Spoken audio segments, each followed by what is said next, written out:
प्रतिस्थापन विधि क्लास 10 जो हमेशा एग्जाम में रिपीट की जाती है, तो इसे हम अच्छे से यहाँ पे समझेंगे प्रतिस्थापन विधि है क्या। तो अभी हम इसे समीकरण 1 मान लेंगे और ये हमारा समीकरण 2 है।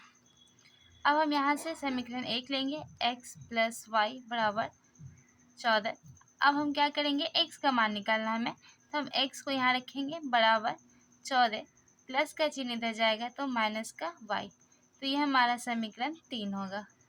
इससे हमें x की वैल्यू मालूम चल गई है, तो इसी x की वैल्यू हम समीकरण 2 में रखेंगे।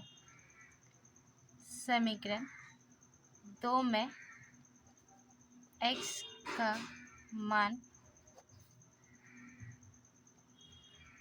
रखने पर, ठीक है, तो हम लिखेंगे x - y = 4 और ये x के जो मान है ये कितना है, 14 - y, यही प्रतिस्थापन है, ठीक है, किसी के मान को किसी मान में डाल देना। तो ये है x और हम यहाँ लिखेंगे 14 - y, फिर यहाँ माइनस का y = 4।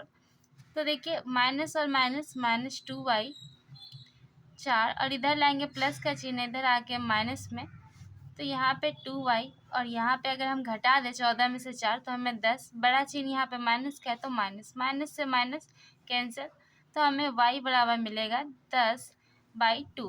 तो 2 के टेबल में 10 5 बार में, तो y का मान जो हमारा निकला है 5। अब इसी y का मान समीकरण हम क्या 3 में रख लेंगे, ठीक है, तो हम यहाँ लिखेंगे समीकरण 3 में y का मान रखने पर, तो y का मान समीकरण 3 अभी हम लिख लेते हैं।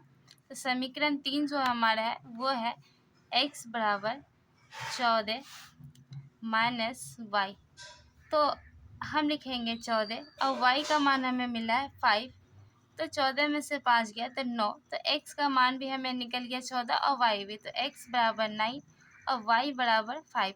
प्रतिस्थापन विधि द्वारा हम इसे आसानी से इस प्रकार हल कर सकते हैं।